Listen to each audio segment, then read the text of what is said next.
Welcome back to another dimension. I'm Trask. I'm Quinn. I'm Taylor. Hey, Taylor. Good afternoon, everyone. Hey. Actually, good morning when we release this. Good morning. Yeah, good morning. Yeah. It's like we're talking to the future. We It's are. funny. Anyway, in the news. In the news, yeah. So the DOT is piloting two programs to hopefully see if they will help driver efficiency, road safety, among other things. They're going to be covering the split sleeper berth. There's going to be a new pilot, and then also split duty status. Pausing the 14-hour rule. Pausing your right? 14-hour. Yeah. Yep. With that being said, yes, you could do a lot of those things already. You can split your sleeper. You can't pause your 14 unless it is due to weather or Safe haven? Seeking something. safe haven? Yeah. But that's not really pausing it. It's not pausing it's it. It's extending extending it. Yeah. But so the split duty pilot program is going to be offered to 256 drivers, which I thought was a very random number, especially for how many drivers are on the road. Mm-hmm. It's going to allow you to pause your clock for up to 3 hours. They want to see if it improves safe driving, and it can be used in, let's say you were stuck at a shipper waiting to be loaded, but you're on duty or off duty sleeper berth. You can use that time from 30-minute increment to 3 hours to pause your day, which is backwards to me. Whether you're at the shipper, receiver, in detention, whatever, you can use that time to extend your 14-hour day. And they're hoping that because of this, drivers won't have to drive through rush hour or those kind of things. Not very much in our oversized world because we aren't in those situations. We have other exemptions for. But I don't know, how can you say that while you're sitting there, those drivers are taking risks? Some may be being unloaded. I don't know. What are your thoughts on that? I don't know. I'm not really listening. I have a really dumb idea right now. Here we go. Well, we're talking about this hours of service. Mm-hmm. What if we just got rid of them? No. Wait, maybe. What about autonomous vehicles? I know obviously there's nobody piloting that, but how do they check their tires?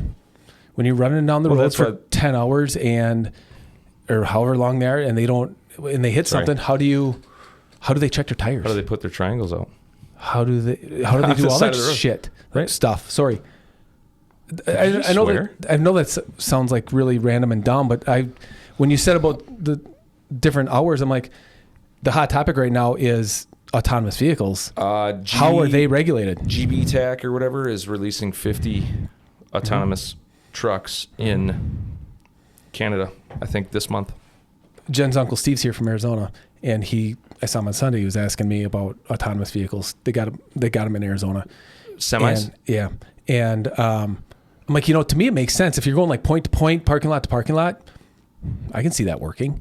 There's 100% use for it. But how do you regulate them? Well, I think in that case, if they're smart enough to drive themselves, I think they're smart enough to check their tires? Well, they probably have pressure sensors on them. Okay. Then what, they automatically pull over? Or, I mean, you brought that up in a previous podcast episode. Really? But a lot of them are still manned right now. Attention. You still have to have a person in them legally, I think. Okay. I don't think they have to be behind the steering wheel, but they have to be in the semi to perform those duties, because when they were running those night shifts in, I think it was Dallas Texas to Houston or wherever, they had an issue where a couple of them were breaking down and they didn't have anyone in the trucks to be able to put the triangles out or do any of that kind of stuff. So I don't know this, but I think that they are still required to have a human being in the truck. But I do think there is a case for, we're getting way off topic, but I do think there is a case for autonomous trucks. Imagine how many times you could relay, how much more you could do with less drivers. Maybe not less equipment, but less drivers. If you had this truck follow, as a convoy or whatever that may be, or a handoff from the yard, you just punch in the address and it's there. You don't have to worry about it. Set it and forget it. It unhooks itself, rehooks probably. Or it doesn't have to. At that point, if it's meeting another driver. Why would it ever have to meet another driver? Just to switch loads? Yeah. So it could stay within that charging distance, maybe, kind of? Or you could use it as you no longer need another terminal as a company. giving away all of our secrets. Need a yard we were just going to do of it. some sort. Why? You could do it at a truck stop. Drop a You trailer. could, but I think they would put a kibosh to that. You're using up all my... I want to sell fuel. I want to sell convenience stuff to people. I don't think you can Well, some of those trucks still need fuel. Or are they all electric? I don't know that answer. Yeah, you got a point there. I was thinking they're all electric, but I don't know that answer. How do they fuel themselves? They probably don't. Okay. Well, they don't at Buc-ee's. Screw that place. I wanted to stop there because I thought it was cool, but they don't like truckers. Yeah, we just got a ticket there. I know. That was not there, but outside there. It was a boneheaded maneuver, but it was. But anyway, I digress. Let's get back to the sleeper berth. Sorry. So currently, do you want to explain what the sleeper berth is and how that current rule works?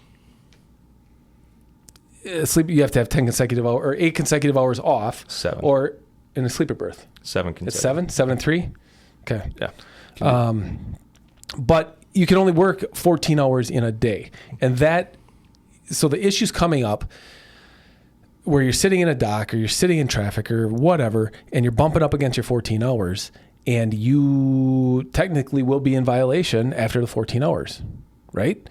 Correct. So what they're trying to propose or trying to push through is like, if you have detention and you're sitting someplace for 3 hours, breakdown, whatever, if you're not working, then that 14 hour will pause, and then you should be able to regain that time. I don't know if they're going to give you the full time of drive time. No, it's the only amount of time you stop. So if you if you're stopped for 3 hours, are they going to give you 3 hours of drive time? No, it's still going to be 11. It didn't necessarily say it was giving you more drive time. It was allowing you to extend your day. That doesn't necessarily mean drive time. It means that you're allowed to drive 11 hours a day. Yeah. So what's the point? If you're stuck at a shipper for 6 hours, and you got you still 15 have 4 minutes hours left to drive. Maybe. That's what it's for, I think. Maybe. That's how I read it. But the sleeper berth, on the other end, is you are required to either go in your sleeper berth if you're in your truck on the road, or off duty and take 10 hours off every night. Mm-hmm. The sleeper berth pilot program, which is also only offered to 256 drivers, which is weird again, but they're proposing those sleeper berth times can be done in either 7-3 increments, so 7 hours in the sleeper berth, 3 hours on duty. Yep. Off duty. Probably not on duty. Off duty. Well, no, it'd be the split. So you need it's a 7-3 split and an 8-2 split. Don't we have that already? We have the 7-3 and the 8-2. Yeah. Now they're going to allow it to go to 6-4 and 5-5, which would be a game changer. I just struggle without having it mapped out on paper trying to explain that, because if you take your 5 hours off, you get the drive time that you had left over plus whatever you had coming back the next day. It's just confusing to me. We don't run it a lot. So is there a benefit? In an industry where there's around the clock pickup and deliveries, reefers, it could be useful. Yeah. But so that I think is going into effect maybe the 17th of this month or next month. I don't know if it did or it didn't yet. But it'd be interesting to see what those studies bring and if that becomes. Yeah. Which reminded me, the current oversize exemption right now for oversize having to stop for your 30-minute break is only good until the end of December this year. Why? It's got to be renewed. So, yeah. So we got to keep that on our radar. Brings up, and I was reading these are old books, just reading that a little bit ago. So that exemption, right? You know it because you were sent it via email or whatever. These are like from the 70s. How did they keep abreast of things like that? How did they get an oversize permit? They probably didn't. Well, either they might have blankets or annuals, right? You're saying in the 70s? In the 70s. I love the old stuff. We're going to talk about new stuff here in a little bit, so we'll go to old stuff first. They probably didn't have the regulations that we have now. I'm not saying there wasn't laws. Right. They had regulations, but they may have gotten away with them. But I would think if they had to get an oversized permit, overweight, whatever, routing, I don't know. Because they couldn't just throw a transformer on and go across. But in the 70s, were they building transformers? Yes. Not to the current extent they are today. I beg to differ. They had Size-wise? big stuff back then. Yeah. I suppose. But anyways. Do you think? Okay. So they probably had booming what's at that? that time. I think it was probably They had build booming. infrastructure and stuff. 60s, Yeah. 20s, who knows? Woodstock. They had to have power there. Yeah. How did they do maybe they mailed them in to start. Then Fax. they probably went to fax. They probably went to phone. Yeah. Then they went to fax. Then they went to finally email. Now they all have sites. Right. But How long did it take? Right. And were they shipping those things? So I struggle with that. One, because I wasn't there. Mm-hmm. But let's use the 90s, for example. Pre-internet. The boom. Yep. When you needed something, Yeah. what did you do? Made it or found it. Or went to a local store, the local hardware store, the grocery store, whatever.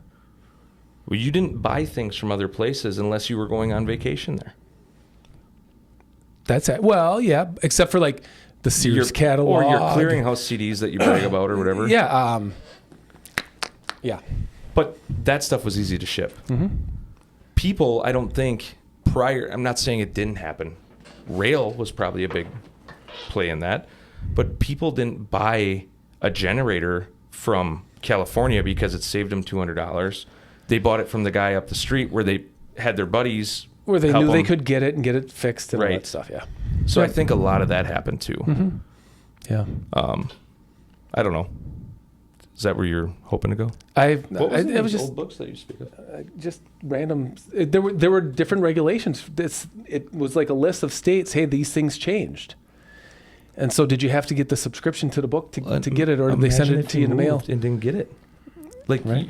you got a new address or whatever, and Right, and we think some of that stuff is like mind-boggling and crazy.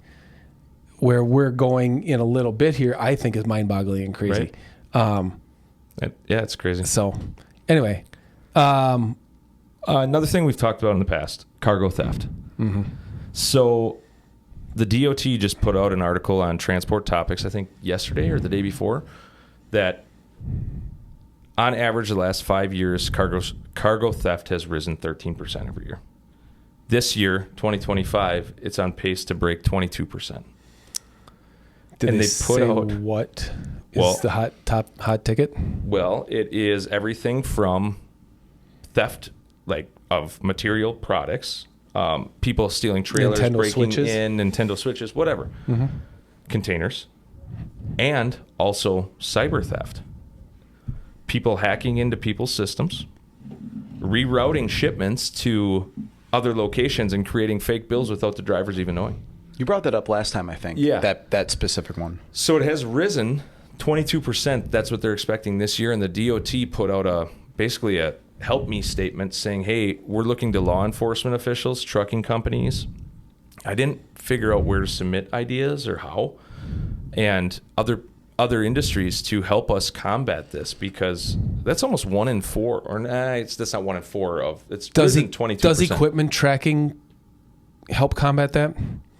I mean, we have GPS tracking on our trucks. 95% of the companies do, especially with e-logs and stuff.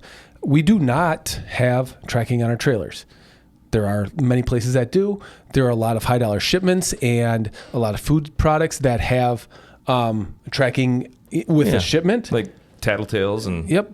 But would equipment tracking, trailer tracking, help combat that a little bit?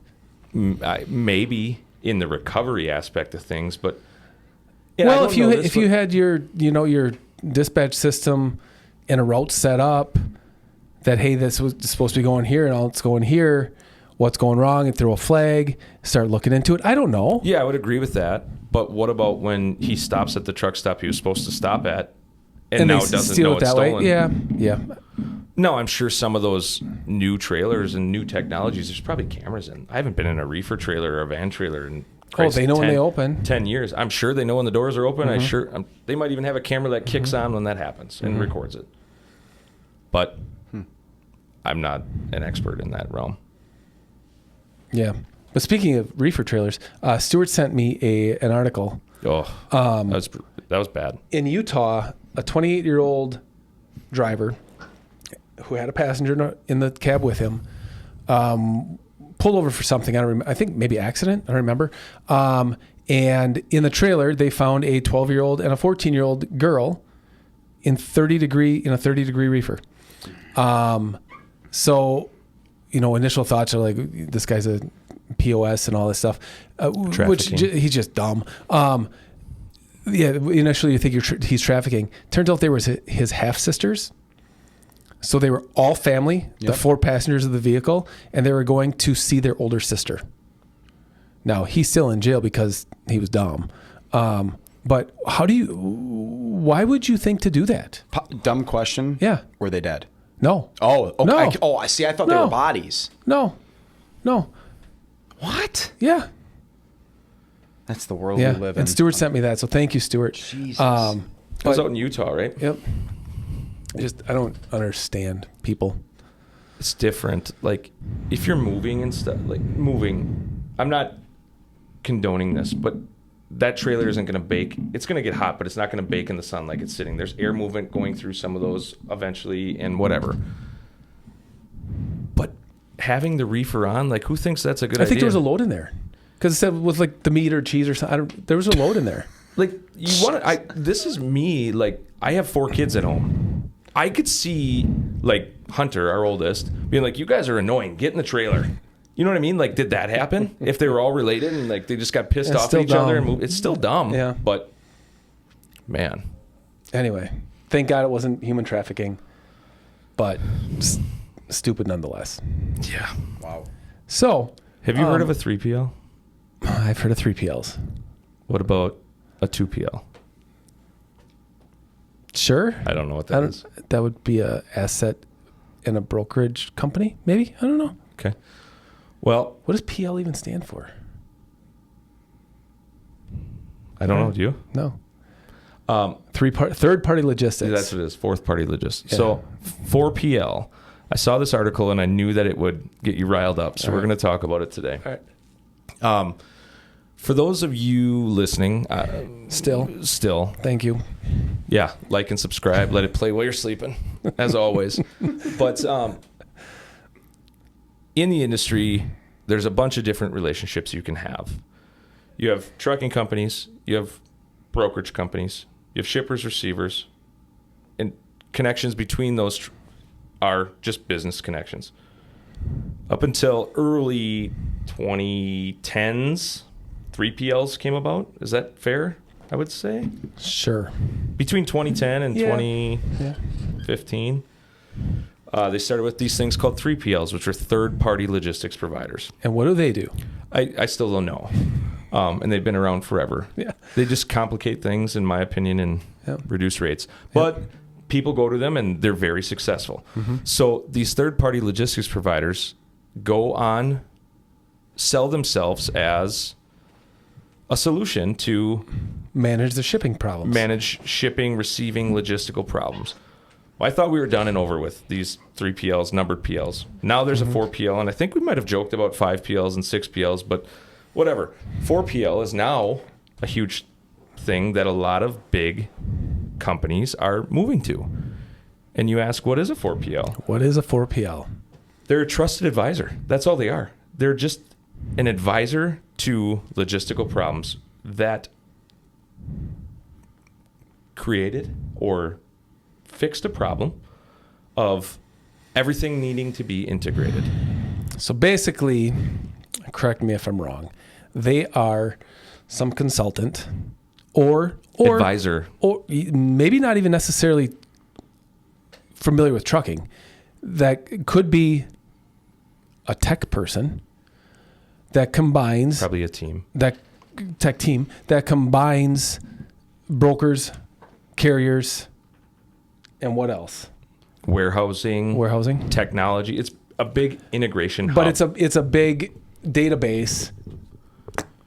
They have access where 3PL would be like, hey, I've got these 3 carriers or whatever, and we're going to manage that. Right. Yep. This 4PL is a massive database, if I read it correctly or understand correctly, and it's a free for all, I think. I guess I don't know enough about that, but the way I understood it is they leverage all of these new connections, whether that is connections to the business, the carriers, the brokerage, the warehouse, whatever the manufacturer. They identify all these problems that each of these companies are using or experiencing. They then integrate solutions, being other SaaS's, software, as a service, and streamline it and fix their issue. But they market themselves on full control over it. Like they're providing you the solution to be able to do this. Well, there are other things. They're just the one company that's put it all together. Are there benefits? Maybe. But the one thing that I thought was interesting is they create a digital replica of your current business model. Let's say we're a big warehouse, right? Yep. And we have 10, we have 100 loads coming into our warehouse every day and 100 going out. They create a digital replica of all that and can run what-if scenarios through AI to say, hey, we can improve. If we make up a scenario, we want to add a second shift. What will that do to our inbound and outbound? Tell you how to do it, what to do, and leverage the technology and the data they have to then go out and sell to other customers that are in that area or other companies that are looking for transloading. I could see a benefit in that. But what's the benefit? As efficiency, less manpower. Let's be honest.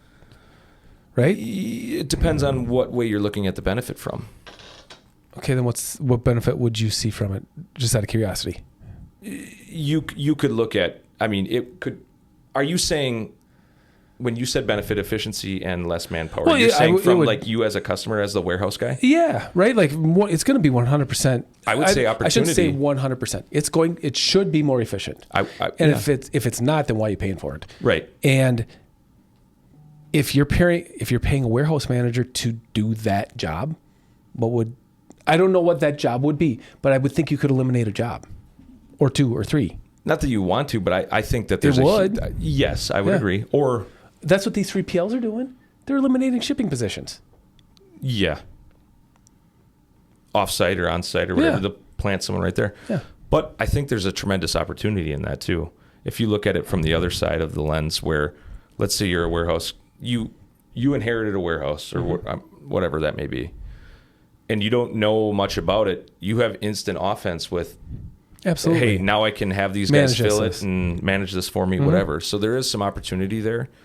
But in a hands-on, we touch a lot of the stuff we do. It's not like we don't see a lot of the shipments we handle. Where other companies that do, maybe you have multiple locations. Well, they send you a report and says, hey, this is what we had in and out this week. You got to remember, like, we are so small. We are. In the grand scheme of things. Like, we're talking about the biggest podcast in Kaukauna. Biggest podcast in Kaukauna. We're talking about the CRM and this and that. And I'm like, I get it. I'm on board. And in order to grow, we do need to do some things. I'm still like, you can put it in this notebook, go to this notebook, and go to this notebook. And we, right now, would function fine. We would be stagnant and we would not... Couldn't scale.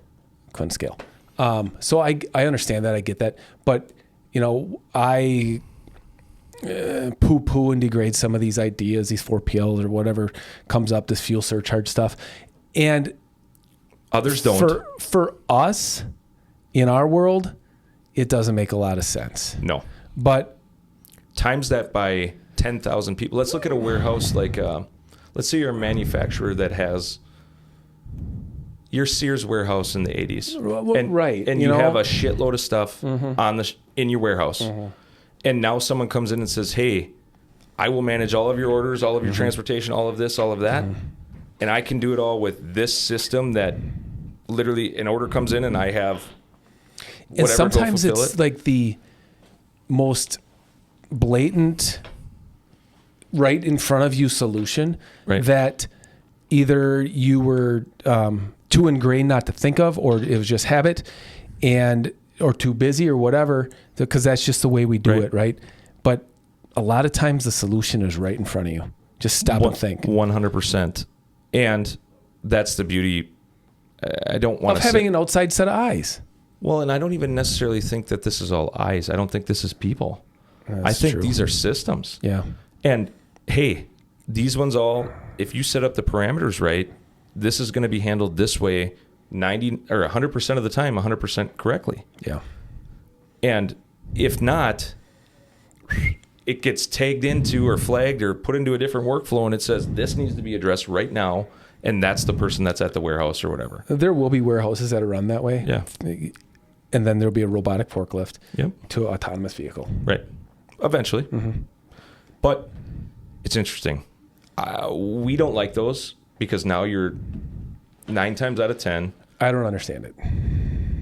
Right. But you're dealing with someone that has absolutely we think, has no idea of what goes into all of this. And they are sending out a bid for the cheapest option possible. Gone are the relationships. Yeah, which is sad. It kind of turned into like the Amazon, right? Like if all three of us have this toy truck on Amazon and you're 10 cents cheaper and you're 10 cents cheaper yet, who are they buying from? Taylor. Well, no matter not what. If mine ships next day and his ships in 2 weeks. Well, there's say still ways apples to apples. Right. You're absolutely right. Yeah. But back in the day, Sears, the local hardware stores, those kind of things didn't have to worry about that because people weren't going to drive to Green Bay to go get something because it wasn't normal. There was no other option. And now it is. Yeah. You know, it's weird that this is normalized and people are taking I bet someone could run this whole company way better than I can. Yes. Autonomously. If you got the right person in here, they could make the same decisions you would make, do the accounting, do the invoicing, do everything autonomously if given the chance. Short of labor. Driving trucks, turning fixing wrenches, trucks. driving. Yes. Yeah, I'm not. You're saying in the office, but you're saying think about that. That's a pretty complex. It's a simple industry, but that's a pretty complex thing of what ifs and if this happens, then what? You know, those kind of things. But if it's trained right, but does it have to be? You know what I mean? Does it have to be that complex? Yes and no. I mean, there are some situations that need to be handled differently, I think, or with different set of gloves per se. Mm-hmm. But I don't. It's just weird to think about. And these people are providing those end-to-end solutions of, hey, it's just another investment at that point. Like, where's the blood, sweat, and tears? Hey, I built this company that ran on robots. I don't have any relation. Right. You know, but I don't know. We're in the wrong business. We should be in the tech business. I don't think you or I would fit in that business. We wouldn't fit in. We just got email a little bit ago. I can't figure out Teams. I'm always disconnected. Nobody can. Yeah. It's interesting. On the flip side of things, this is a cool service looking at it from this side, this lens. Yeah. The options are endless for the right customer. Right. Or did they create a big enough perceived problem, to make someone say, oh, we need this? Yes. Somewhere, somebody along the line bought it hook, line, and sinker. The first time, the second time, the 100th time, and then they got better at selling it. Right. There's a place for it. There's a place for everything, right? You just got to, what's it worth to somebody? Right. Everything's for sale. What's it worth? Yeah. How much does it cost? Oh, whatever someone wants to pay for it, right? But at the end of the day, here we're not going to sell our soul for ease or go against who we are. No, you know what I mean? But I don't think it's fair to say that we won't look at it for improvements either. Certain things, absolutely. Yeah. Absolutely. Imagine never having to send an invoice again. That'd be awesome. Enter an accounting receipts. Or like, you know what I mean? Yeah. Like those kind of things would be awesome. Yeah. But Taylor, so our new system, Taylor. Here we go. Which system for what? For accounting. Accounting. Okay. The only guy in the whole customer list, I'm guessing, that could break the system that they can't fix, did. Me. Like Like and they've been around for a long time. It's jacked, and they can't fix it. He's got it zigging when it's supposed to be zagging. Did you do something wrong to cause that? No, Okay. I asked that. Oh. It's an office thing, which doesn't mean anything. But there's the three people that I needed to go through chain of command. They're like, yeah, I can't fix it. And I'm like, well, when can you get it? What's the next step? yeah. They're like, I don't know. They're all busy. I'm like, what? You sure you want to get into the tech world? It's been a that's what it's little like bit rough. right there. Yeah, no. and he you do- he can't doesn't do wanna anything do that. until I can do things because I'm doing them correctly, allegedly. I'm just making the problem worse. The numbers aren't going where they're supposed to. Okay. But they don't know how to fix it. Yeah. Yeah. I broke it. So yes, definitely not in tech. Back to pen and paper. It's hard. I mean, why would the opportunity to break it be there for you in a system? Do you know what I'm saying? Well, How big of a rabbit hole do we want to go down? Speak the truth. You can say that Quinn doesn't really understand this stuff. And I don't know. I don't know if we asked all of the questions we needed to ask when we implemented this. Okay. That was a learning thing that I think can both say. this system you're saying? Okay. And how recently did you switch over? August 2 1st. months, yeah. Oh, so okay. there were some assumptions made Correct. by both parties. Yes. They were speaking language where we thought we were saying the same thing. That's fair. Oh. And we were saying completely different things. So they said no to a lot of things and yes to a lot of things that Ended up were flipping. later uncovered of, oh, yeah, we actually can do that. No, or no, we can't do that. Yes. Not because of... We're not throwing them under no. the bus right now. We haven't even No. named them. But we're not throwing them under the bus. But Not it's been a because of ill struggle. will, but it's been a learning curve. And we are different. We have... Quick Transport has multiple businesses. How many PLs are we? 17. Okay. 17 or 70? 17. 17? Yeah, for sure. We have multiple different businesses. I mean, there's holding companies, there's leasing companies, there's brokerage, there's warehousing, there's trucking. Yep. So the system has to be divided out. Into those different entities. Yeah. Yep. And so now all that stuff has to jive together. So the setup was a pain in the butt. I see. And it's set up correctly now. It set up correctly, yes. And somewhere in that struggle of getting set up, something wasn't right. And now it cannot be found. Like the whole system was wiped. It is. I mean, it's probably one click of one button someplace. It's one of those That deals. can't went be- from zero, the starting point, to now, and they cannot find it. Yeah. And that's just crappy back end. Right. Just The weird. only crappy part in it was where they're like, well, everybody's busy. I'm like, well, What does that even mean? they're coming out with a new AI Of course they are. Everyone is. upgrade or whatever. Module. And it's like, well, I understand All that. their You tech need to meet people your are on deadlines or whatever, but what about your current customers? Yeah. Yeah. So- That is a dicey road to go down. So yeah, that's Yikes. how I knew you were lying when you said you wanted to get into tech. Yeah, you're right. I've heard more people complain about. Hold on. I would love to get into tech. Here's why. Because I think you can make a lot of money at it. And if you train your AI or whatever systems you guys come up with, right? I may be in the tech world, but I'm not a techie. What would you do? Collect the money. Like what? Like what? That's what I'm saying. There's a lot of business owners that are not in their industry. 100%. But why Yeah. wouldn't you just be an investor then? Well, sure. Or the owner or whatever. Yeah. But yeah, I'd like to be in the tech world. You got to get the money to invest first. Right. I see your. I get your I point, see what but you're it's saying. just, like I don't know if that would be a good fit for you. I'd probably stay away. You probably would fire everyone. No, I just stay away.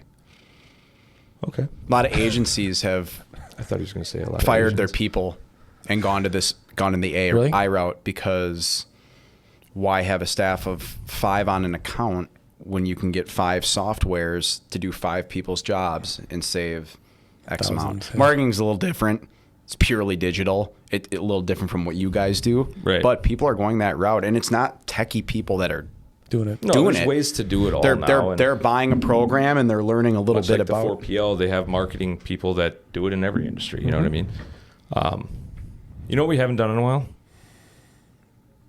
A good podcast. A word of the day. Oh, shit. Shoot. All right. Word of the day. Yeah. Feed the bears. Pay a ticket. Wow. What's your guess, Taylor? Something along that Nice line. job. Yeah. Nice job, guys. Yeah. That was too easy. Yeah. Nice. Just makes sense. There's another word that bear. Cops. Yeah. You had a and word, something. Bear trap. Bear trap. That's, yep. Bear Yep. in the air. Mm-hmm. When is the big way station supposed to be done? Do you guys know? Too soon. I don't. It was like a 2-year project when it started. We were golfed right. We walk right by when Yeah. you're at. I Royal think St. that's going to be a Patrick's. training facility. Yeah. It's going to go one of two ways. That. Yeah. Either we're going to get pulled. So there's a new way station 2 miles up the road from us.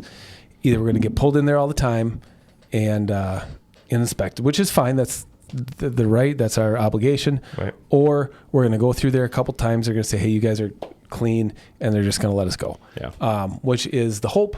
But I think I've done it in the past. I don't know if you have. I know Ken has. I've stopped in at the way station just to use them as a resource, to ask them things. If that's a training facility, I think it might be beneficial in some instances when we have questions. I really do. I think, well, and maybe a decent partnership. Mm-hmm. Like if you could, hey, this is what we got. We're looking at this. Yeah. Like, what can we learn from this? Yeah.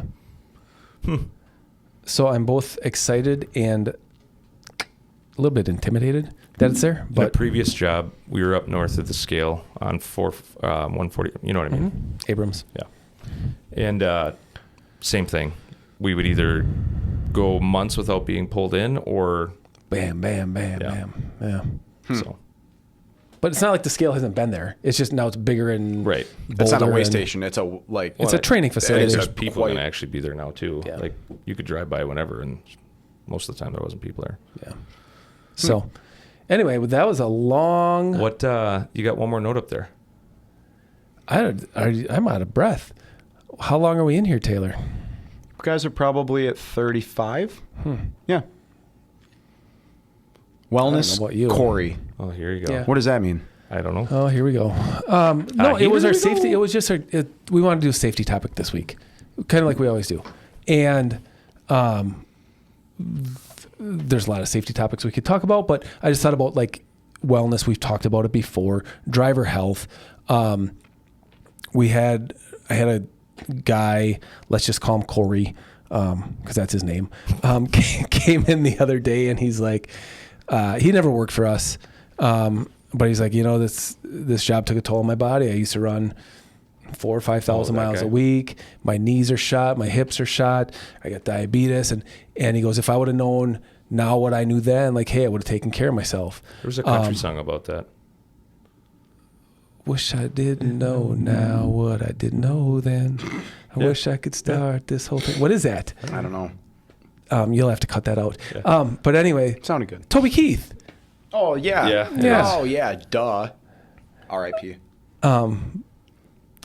Anyway, so he's like, yeah, I wish I would have, I would have done things different. And, we've got like Jeff, a great friend of the show and Quick Transport. Jeff has made some huge life changes and helped himself get healthier. Mm-hmm.